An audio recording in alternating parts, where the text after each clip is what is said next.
كالعادة كالعادة أنا وأنت اتحطينا أو هنتحط في اختبار سخيف. اختبار ما كناش عاملين حسابنا عليه أنا وأنت. كالعادة ماتش سهل بيتحول لماتش صعب بظروف صعبة.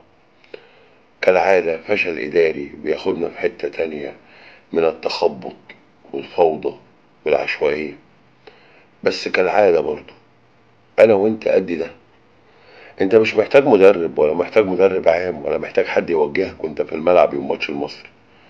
أنت محتاج الجمهور. الجمهور اللي عمره ما سابك ولا عمره هيتخلى عنك. الماتش ده كان ماتش عادي في مجموعات في كونفدرالية. فجأة بقى ماتش مهم. فجأة بقى نوع من أنواع التحدي الجديد اللي أنا وأنت بنخش فيه من غير ما نقصد. لا أنا هتخلى عنك ولا أنت برضه هتتخلى عني زي كل مرة. أنت هتلاقي صوتي في المدرجات. هتلاقيني برضه بقول زمالك. هتلاقيني ما بيأس. وأنت برضه أنا عاوزك تبقى زي ما تيأس.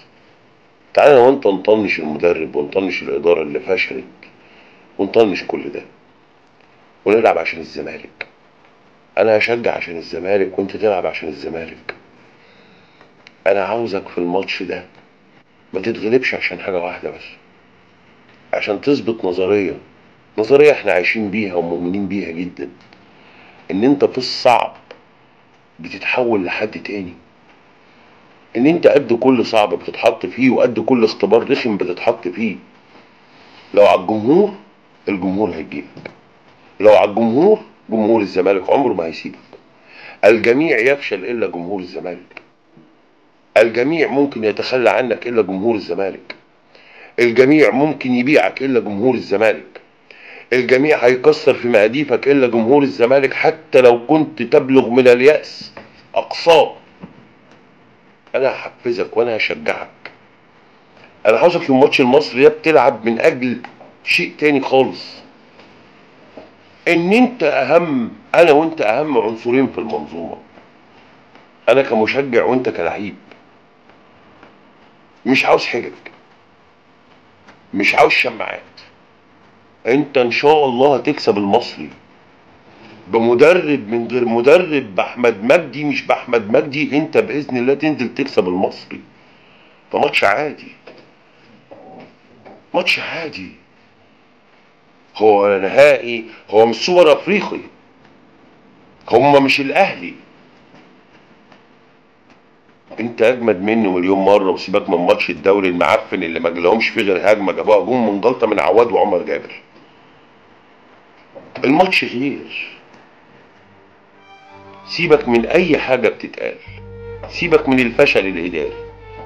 سيبك من بيكسروا مقاديفك في الاعلام. انا معاك. جمهور الزمالك معاك. ودي كفايه. جمهور الزمالك بكل العناصر دي واهم من العناصر دي مليون مره. جمهور الزمالك في المدرج يوم ماتش المصري. جمهور الزمالك هيهتف للزمالك برضه مهما كان ومهما اللي حصل برغم الفشل الاداري وبرغم العشوائيه وبرغم الفوضى وبرغم كل اللي بيحصل. جمهور الزمالك مكمل. جمهور الزمالك هيفضل ورا الزمالك في اي وضع وفي اي مناسبه. وبص ما بنيأس. خليك زيي. اوعى ترمي الحجج على الفشل اللي بيحصل ده. انت اعلى من ده. انت تجربتك عظيمه. انت كلاعب في نادي الزمالك استمد طاقتك واستمد شغفك مني كمشجع. مشجع ما فرقش معاه اي حاجه. فرقش معاه كل الاحداث اللي بقالها سنين وسنين وسنين ولسه مكمل. اوعى تنزل عندك لا مبالاه. اوعى تنزل بحجه ان مفيش مدرب وتتغلب. اوعى تقول لي ده ظروف او حجج او شماعات او الكلام. لا لا لا لا، مفيش الكلام ده. انت ان شاء الله باذن الله هتنزل وتكسب. حظنا ماتش عادي يتحول لماتش مش عادي عشان ظروف تسبب فيها مجموعه من العشوائيين اللي ما بيحبوش نادي الزمالك. بس انا وانت خلينا على العهد بتاعنا. انا وانت بنحب نادي الزمالك. انا في المدرج وانت في الملعب. وخلينا نكمل الملحمه دي.